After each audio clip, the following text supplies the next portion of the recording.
You know how people say their old knee injury can predict a storm? Or maybe you felt it yourself, right? That dull ache in an old scar right before it starts to rain? It sounds like an old wives' tale, but believe me, it's a real thing that millions of people experience. So let's get into it and explore the science behind why your body might just be a better barometer than the app on your phone. Well, this was the absolute reality for a man named Cheng Dashan, who everyone called Old Cheng.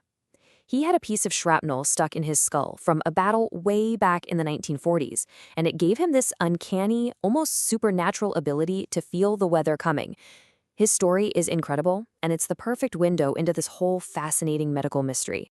So let's dive into old Cheng's story. It all starts on the battlefield. He gets this injury that doctors just say is way too risky to fix, so he's left with this permanent, unwelcome guest, you could say, right there in his head. But over the years, this chunk of metal became something extraordinary, a painful but powerful part of his life. What started out as this terrible wartime wound just evolved. By the 1950s, he noticed a dull ache around the shrapnel was a surefire sign that rain was on its way. Fast forward to the 60s, and he's basically his village's living barometer.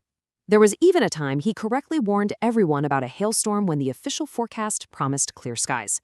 And his final prediction of a great snow came the very night before he died. Pretty incredible. And here's the thing, old Cheng is far from alone in this. This is a super common experience. We're talking old fractures, surgical scars, arthritic joints, you name it. Countless people feel this direct physical connection to changes in the atmosphere. And no, it's not in your head, it's your body talking.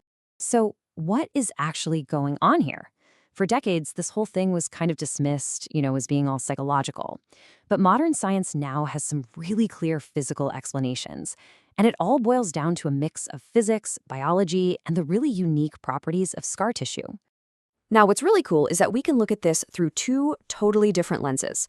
The modern Western view focuses on things we can measure, like physics and nerves, barometric pressure, inflammation, that sort of thing.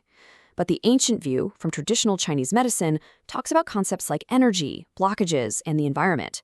We're going to explore both because, and this is the amazing part, they actually lead to the exact same conclusion. Okay, first up, air pressure. Think of it like this. Before a storm rolls in, the barometric pressure drops. This means there's less atmospheric force pushing down on your body. In response, your body's tissues and fluids can expand just a tiny little bit. Now, your healthy tissues are flexible, they can handle it. But scar tissue, it's stiff, it's inelastic. So as everything around it expands, that stiff scar tissue pulls and puts pressure on all the sensitive nerve endings trapped inside and around it. And boom, pain signals get fired off to your brain. But it's not just about pressure. Cold weather makes your blood vessels constrict and your muscles tighten up, which can make that old injury feel really stiff and sore. Then you add high humidity to the mix, which can cause your tissues to swell up with extra fluid, and you've got even more pressure on those poor nerves. So that classic pre-storm combo, falling pressure, cold, and dampness, it's basically the perfect recipe for a flare. And if you need some hard numbers, check this out. One really big study on chronic pain found that humidity was actually the #1 predictor. For every 9% rise in humidity, the risk of a pain flare-up jumped by 12%. That's not a small number. That is a significant, measurable effect. All right, now let's switch gears. Long before we had barometers and fancy clinical studies, traditional Chinese medicine had its own explanation for all this. It didn't see the body as just a machine, but more like a little ecosystem that's in a constant conversation with the bigger environment around it. At the very heart of the TCM view is this concept called qi zhu yu. It basically translates to qi stagnation and blood stasis. The core idea is that a big injury doesn't just break a bone or tear a muscle. It creates a lasting disruption, a kind of permanent energetic and circulatory traffic jam right at the site of the trauma. So from a TCM perspective, here's how it plays out. Step 1, the injury happens, creating that traffic jam. Step 2, even after the scar has healed, that area is always going to be a weak point, a place of stagnation. Then, step 3, environmental factors, what TCM calls external evils like cold or dampness, invade the body.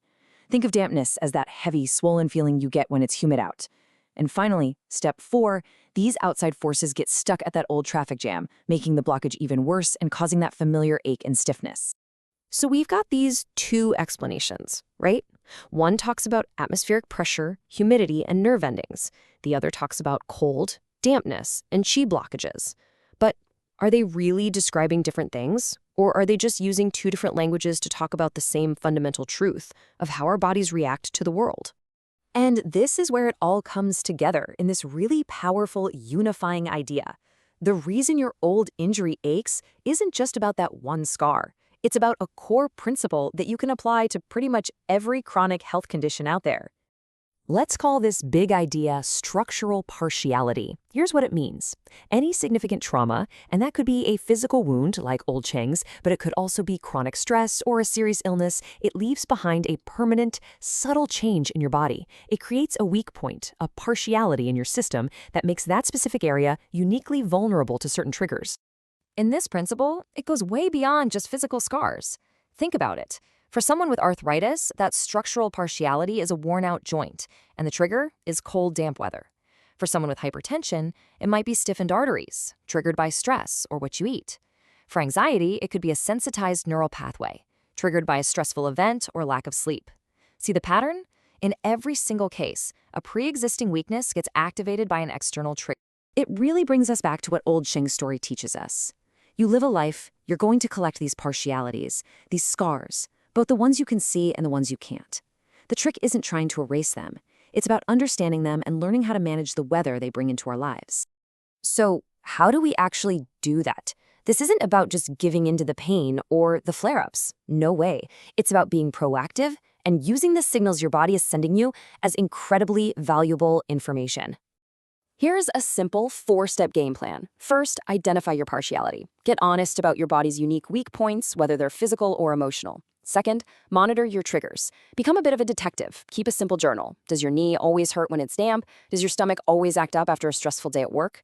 Third, integrate treatments. Combine the best of both worlds. Maybe that's modern physical therapy to strengthen a joint and traditional acupuncture to improve circulation.